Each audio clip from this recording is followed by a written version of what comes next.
की गहराइयों से बहुत शुक्रिया। आप सब लोग आज महाराजा सूरजमल जी की प्रतिमा को लोकार्पण करने के लिए, अपना योगदान देने के लिए आए हैं। करना ना उसमें, कर दो ना। नहीं भाई साहब, आप करिए। आज बहुत ऐतिहासिक दिन है जब महाराजा सूरजमल जी का प्रतिमा जो है उत्तर प्रदेश में पहली प्रतिमा है जो लोकार्पित हो रही है। मैं सत्कारयोग बुजुर्ग, नौजवान साथी, माएं, बहनें, सबका बहुत बहुत धन्यवाद करता हूं। आपका चला हुआ एक एक कदम हमारे सर माथे पर। मेरे संसद में साथी रहे श्री हनुमान बेनीवाल जी जो अभी अभी आपके सामने बोल के गए हैं, संजीव बालियान जी पूर्व मंत्री, दिग्विजय चौटाला जी हमारे बिहार से मंत्री, कैबिनेट मिनिस्टर, पूर्व एमपी साहेब, पूर्व एमएलए साहबान, सबका बहुत बहुत धन्यवाद। सबको मेरी तरफ से नमस्कार, सत श्री अकाल, वाहिगुरु जी का खालसा, वाहिगुरु जी की फतेह। साथियों, जो किसान समाज है वो देश का अन्नदाता माना जाता है। और दाता कौन होता है? जो बांटता है, जो बांटता है, किसी को भूखे नहीं रहने देता, अन्नदाता कहलाता है। आप सारे लोग खेती से किसी न किसी तरीके से जुड़े हुए हो और हमारा समाज अन्नदाता के नाम से जाना जाता है। महाराजा सूरजमल जी किसानों का बहुत दिल में दर्द रखते थे, उनकी समस्याओं को खुद बैठ के हल करते थे। 1706 से लेके 1707 से लेके 1763 तक उनका शासन था। भाई साहब, शासन कहां तक था? आगरा, अलवर, अलीगढ़, इटावा, हाथरस, मेरठ, मैनपुरी, गाजियाबाद, झज्जर, नू और सोनीपत के यहां तक शासन फैला हुआ था भाई साहब महाराजा सूरजमल जी का। और सबको प्यार देते थे। उनका कहना था कि मानवता ही मनुष्य का सबसे बड़ा धर्म है। इतने बड़े सेकुलर राजा थे महाराजा सूरजमल जी, जिनकी प्रतिमा लग रही है। इन नेताओं ने अपनी मूर्तियां लगा ली, जीते जी अपनी मूर्तियां लगा ली, लेकिन हम जो देश के लिए कुछ कर गए, जिनका जो अंग्रेजों से लड़ गए, भिड़ गए, उनकी मूर्तियां भूल गए भाई साहब। आजादी के झूठे लीडर, आजादी के झूठे नेता कुर्सियां लेकर बह गए। आज राजगुरु सुखदेव भगत सिंह फुल्ला जोगे रह गए, फूल ही रह गए भाई साहब। ये अपनी मूर्तियां लगा लेते हैं। मैं कहना चाहता हूं हमारे देश के वारिसों को कि मेरे देश के वारिसों, हर 15 अगस्त को क्या होता है?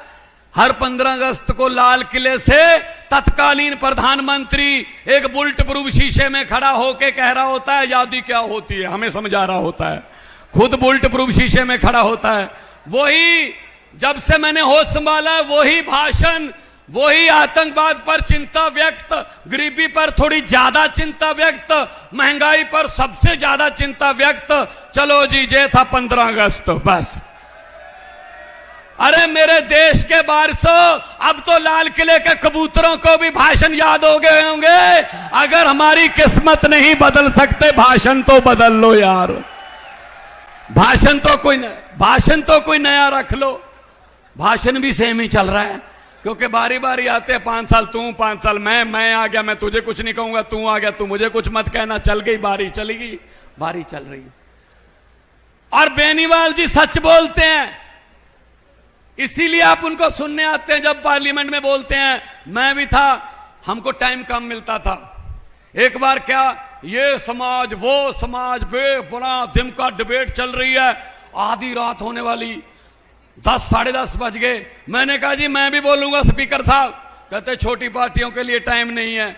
मैंने कहा कोई बात नहीं, 30 सेकंड 30 सेकंड दे दो। वो बोले 30 सेकंड में क्या बोलेगा? मैंने कहा ठीक है 20 कर दो,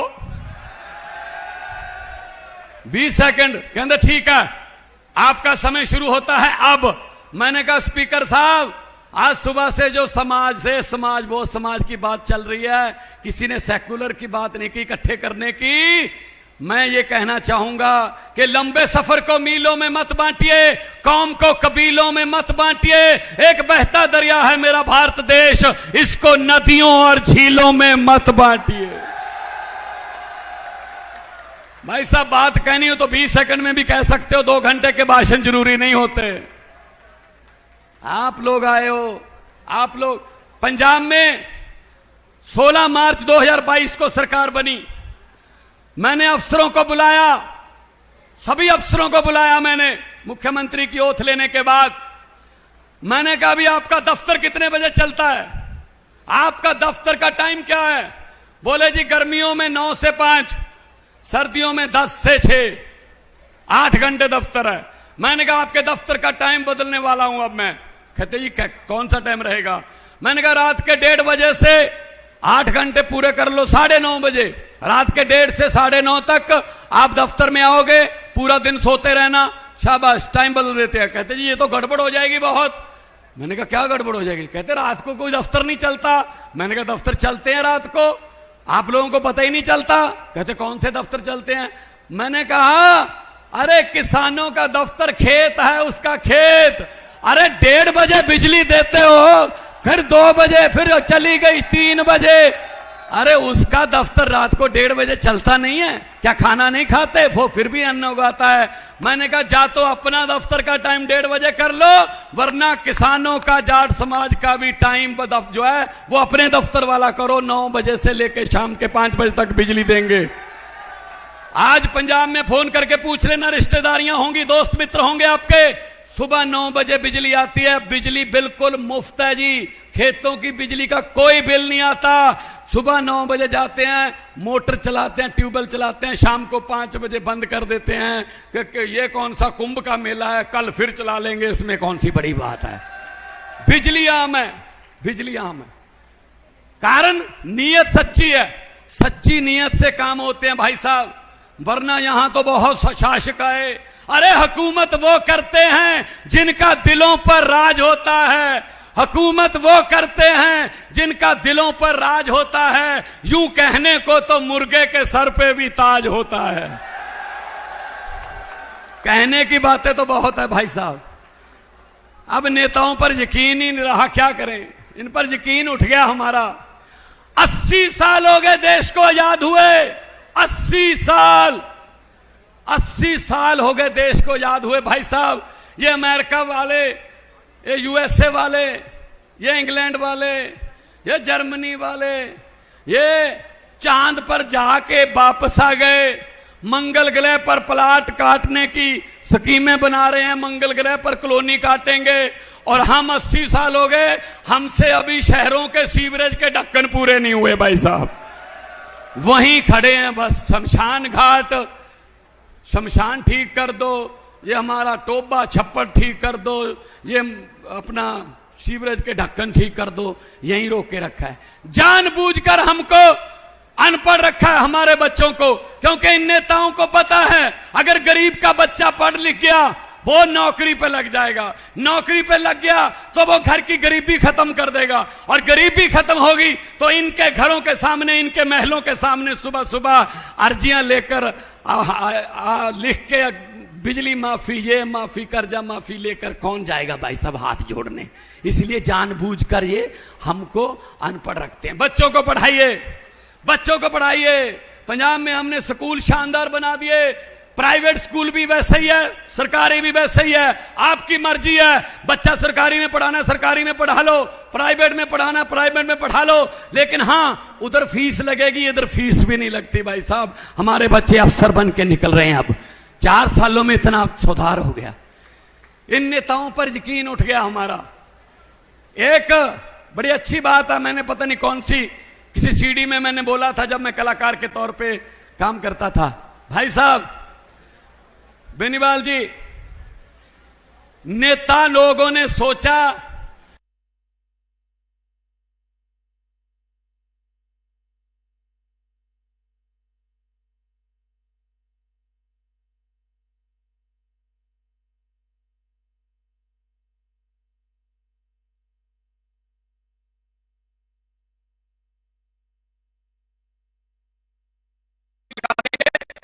बस में बैठकर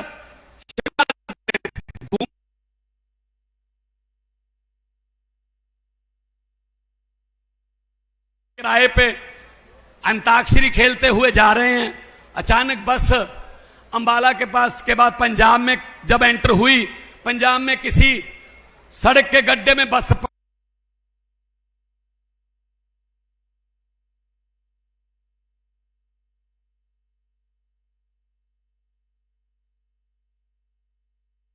निकल गई थी, इस पॉइंट तक पहुंची नहीं, बीच में ही है, तो उन्होंने ढूंढ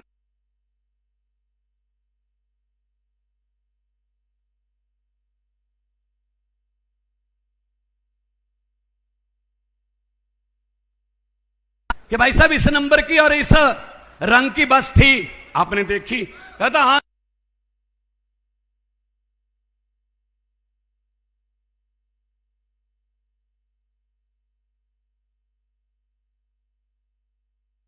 रहे थे अभी 25-20 चिल्ला रहे थे कि हम अभी जिंदा हैं, हमें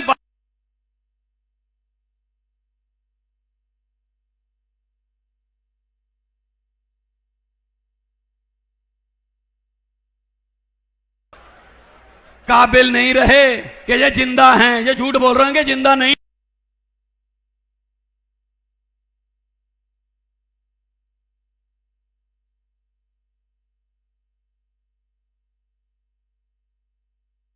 गांव वालों को बहुत धन्यवाद करता हूं मैं, और बालियान साहब का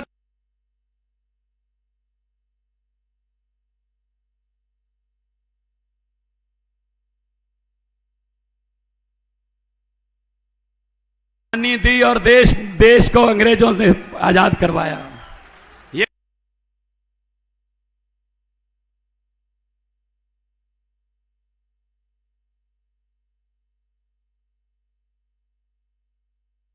साहब क्या बताएं, क्या बताएं। तो इसीलिए हम कह रहे हैं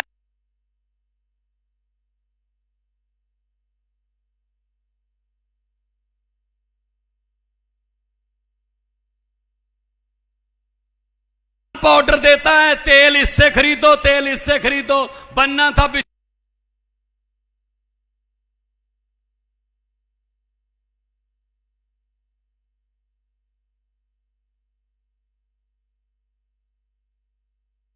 बहुत ताकत आप लोगों की वोट में, बहुत ताकत आपकी उंगली में। यह जो वोटर कार्ड है, शहीदों ने खून देकर, शहीदों ने अपना खून देकर यह वोटर कार्ड लेके दिया हमें। इनकी ये हिम्मत कि हमारा हेलीकॉप्टर उतरने से रोक,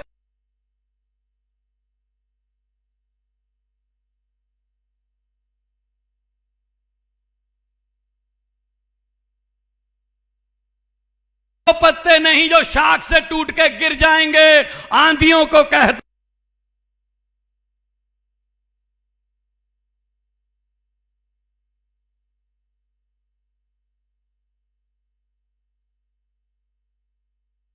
हमारे गुरुओं ने तो किसी के धर्म के लिए कुर्बानी दे दी थी, हमको डराते हो भाई साहब। महाराजा सूरजमल जी ने दूसरों के धर्म के बने हुए स्मारकों को भी अच्छे से रखा था। ये नाम बदल देते हैं, ये बिल्डिंग ही बदल देते हैं। भाई साहब क्या करें, देश को आज बेरोजगारी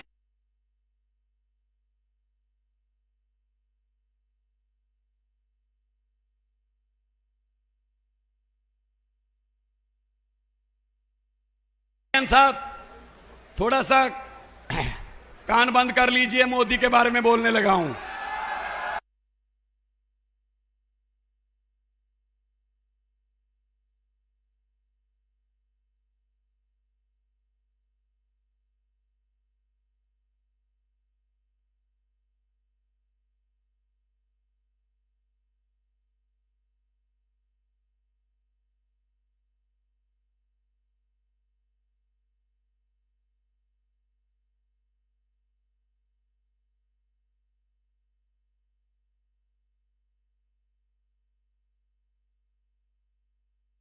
आता है, कर लो बात भाई साहब, क्या करें, चल रहा है बस, क्या करें, देश की किस्मत है, चल रहा है। पता नहीं कौन कौन से देशों में गए हैं भाई साहब। हमने भी भूगोल पढ़ा है, हमने भी ज्योग्राफी पढ़ी हुई है, वो देश ही नहीं सुने कभी। ककनेशिया, पकलेशिया, पपुआ गुनुआ, टकुआ टकुआ। अरे यार कहां जा रहे हो भाई, हमें तो बता दो कहां जा रहे हो। विदेश नीति पूछने का हमें भी अच्छा, राज्य के मुख्यमंत्री हैं हम भी, हमें तो बता दो। कुछ बंदे वहां दोस्त मित्र होंगे तो आपको मिलके कोई काम वाम करवा लेंगे। ना जी, आज टकुआ पपुआ, आज पपुआ गिनुआ, और वहां का राष्ट्रीय अवार्ड मिल गया है। अच्छा जी, राष्ट्रीय अवार्ड मिल गया। वहां की आबादी कितनी है? कहते 9500। मैंने कहा इतने लोग तो हमारे यहां जेसीबी चल रही हो उसको देखने के लिए खड़े हो जाते हैं। वो जहां 140 करोड़ रहते हैं वहां रहो, जहां 140 करोड़ रहते हैं वहां रहो। 9500 से बात नहीं बनेगी मोदी जी, 9500 से बात नहीं बनेगी। सच्ची है ना? हाथ खड़े करके ताली बजा के बता दो, थारे हौसला बना दो। इनके कच्चे चिट्ठे पड़े हैं हमारे पास, मैं और बेनीवाल नहीं डरते इनसे।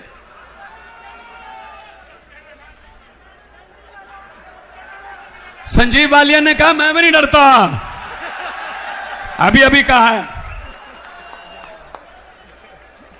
आज तो समाज के लोग बैठे हैं, अब तो सच बोल दो। पंचायत में झूठ नहीं बोलते, आज तो महापंचायत है। तो भाई साहब पढ़िए, बच्चों को पढ़ाइए, और आज अपने विरसे को भी याद रखिए, अपनी कल्चर को। अपने पुरखों को भूल जाते हैं वो कौम बर्बाद हो जाती है भाई साहब। महाराजा सूरजमल जी की आज पहली प्रतिमा है, लेकिन आखिरी नहीं होनी चाहिए। जहां जहां आप कहोगे वहां मैं आऊंगा, वहां मैं आ जाऊंगा। बुला लीजिए, हमारे पुरखे उन्होंने राज किया और उन्होंने डीएनए हमारा एक है। हम देशभक्त लोग हैं भाई साहब। भगत सिंह के बारे में जब सोचते हैं तो सोचो 23 साल की उम्र में बच्चे अपने बाप से मोटरसाइकिल मांगते हैं, और भगत सिंह, राजगुरु सुखदेव, करतार सिंह सराभा अपने अंग्रेजों से मुल्क मांग रहे थे। उस समय मुल्क मांग रहे थे कि हमारा देश दो हमें। और भगत सिंह ने लिखा है, भगत सिंह ने कहा है, इश्क करना सबका पैदाइशी हक है, इश्क करना सबका पैदाइशी हक है, क्यों ना इस बार वतन की सरजमी को महबूब बना लिया जाए। वो लोग हैं भाई साहब जिन्होंने आजादी के लिए अपनी, भगत सिंह को ये रत्ती भर भी कभी भी चिंता नहीं थी कि आजादी आएगी या ना। उनको ये पक्का पता था, उन्होंने लिखा अपनी किताब में कि आजादी तो आएगी, लेकिन आजादी के बाद देश कौन से हाथों में जाएगा ये मुझे चिंता है। और बिल्कुल सही चिंता साहब तो ये भाई साहब, गोरे गोरे चले गए, काले अंग्रेज आ गए, ये लूटने लग गए। 40,000 करोड़ रुपए का घोटाला, 80,000 करोड़ रुपए का घोटाला, 1 लाख करोड़ रुपए का घोटाला। अब तो घोटाले करके आम लोगों के दिमाग भी ऊपर उठा दिए। 5-10 करोड़ के घोटाले की हम खबर पढ़ना बंद कर चुके हैं। छोटा मोटा चोर हो गया यार, कोई बात बड़ी कर। कितनी जीरो लगती है हमें तो ये भी नहीं पता कि कितनी जीरो लगती है इसके साथ। इतने बड़े बड़े घोटाले, क्या साथ ले जाएंगे नोट? क्यों गरीब की बद्दुआ ले रहे हो? गरीब की बद्दुआ और परमात्मा की दरगाह बिल्कुल सीधा राह, बिल्कुल सीधा राह, कोई बाईपास नहीं है भाई साहब। मैं कहना चाहता हूं, जो ये भ्रष्टाचारी जो गरीबों का पैसा खाते हैं, सड़कें खाते हैं, पुल खाते हैं, जो भी आ जाए इनके हाथ में वो खा जाते हैं, हक खाते हैं, हक मारते हैं जनता के। मैं उनको कहना चाहता हूं कि जितने मर्जी इकट्ठे कर लो, पैसे, हीरे, मोती, इतने मर्जी इकट्ठे कर लो, पैसे, हीरे, मोती, मगर ख्याल इतना रहे कफन पे जेब नहीं होती, साथ नहीं जाएगा पैसा। कोई अच्छे काम कर दोगे 4 दिन दुनिया याद कर लेगी आपको, वरना बड़े बड़े आए, बड़े बड़े चले गए भाई साहब। ये महाराजा सूरजमल जैसे लोग हैं जिनके अमर रहो के नारे लग रहे हैं। आज लगभग 300 साल बाद भी ये नारे लग रहे हैं। तो इसीलिए मैं कह रहा हूं कि आओ इकट्ठे होके अपनी बिरादरी को, अपने समाज को, अपने देश को एक रखें। देश को एक रखना है। देश एक रहेगा तब कहीं जाके शहीदों के सपने की आजादी हमारे पास आएगी। भाई साहब, तुम बहुत मैं सभी प्रबंधकों का बहुत आभारी हूं कि मुझे बुलाकर इतना मान सम्मान दिया। आप लोग कभी चंडीगढ़ आइएगा, आप लोग हमारे यहाँ पंजाब एग्रीकल्चर यूनिवर्सिटी है लुधियाना में, वहां आइएगा। पंजाब का किसान एमएसपी पे भाई साहब फसल बिकती है, आज फसल लेके आएगा, आज शाम तक जब फसल तुल जाएगी बोरी में डल के गोडाउन में चली जाएगी, और शाम तक जब तक ट्रैक्टर ट्राली लेकर घर जाएगा तो उसके मोबाइल फोन में मैसेज आ जाता है, आज की फसल के पैसे आपके खाते में डल गए। भाई साहब, घंटों में काम होते हैं, क्योंकि मैंने खेती की हुई है। भाई साहब, मैं खेत से निकला हूं, मैं ट्यूबवेल से चलाकर, ट्यूबवेल में इंजन मैं बरोजा लगाकर पटे को मैं निकला हूं। मुझे पता है आयशर ट्रैक्टर ने हैंडल के साथ जब स्टार्ट करते हैं 2 बार ये बाजू टूटी हुई है, देखो थोड़ा सा फर्क है इससे। इन्होंने कभी गरीबी देखी है? इन्होंने कभी गरीबी देखी है? ये सोने के चम्मच मुंह में लेकर पैदा हुए हैं ये, इनको क्या पता गरीबी क्या होती है। गरीबी गांव में रहती है भाई साहब। गरीबी है ना, ये देखना हंडाना अपने तन पे, वो ही जानता है जो गरीब है। एक दिन झोपड़ी में रह के कोई गरीब नहीं हो जाता। अगर इतने ही गरीबों से है ना तो उस झोपड़ी वाले को अपने घर में रखो, उसको थोड़ा अमीरी के बारे में पता चले, वरना उसकी तो झोपड़ी भी छीन लेते हो जिस दिन उसके घर रात बिताते हो कि तू चल फोटो लेनी है, झोपड़ी में ठहरे। बताइए भाई साहब, ये तो कैंपिंग करने आते हैं हमारे घरों में। तो कोई बात नहीं, समाज हमारा अन्नदाता है। हमारा समाज कभी ऐसे नहीं करता हाथ, हमारा समाज हाथ ऐसे करके देने वाला समाज है। भाई साहब, दोनों हाथ ऊपर उठा के भगत सिंह का नारा लगाएंगे, इनकलाब। दिल्ली तक जाए आवाज, इनके शीशे हिलें, शीशे। और है आपकी आवाज में वो ताकत। जब दिल्ली की बरूहों पर, सरहदों पर बैठे थे, हिले थे ना शीशे, वैसे होना चाहिए। दोनों हाथ ऊपर उठाकर थोड़ा वॉल्यूम और बढ़े, इनकलाब, महाराजा सूरजमल बोले सोनिहाल। लोगों को अक्सर कहते सुना है, जिंदा रहे तो फिर मिलेंगे, लेकिन इस पंजाबी दिल ने कहा है, मिलते रहे तो जिंदा रहेंगे। बहुत बहुत धन्यवाद, बहुत बहुत मेहरबान साथियों।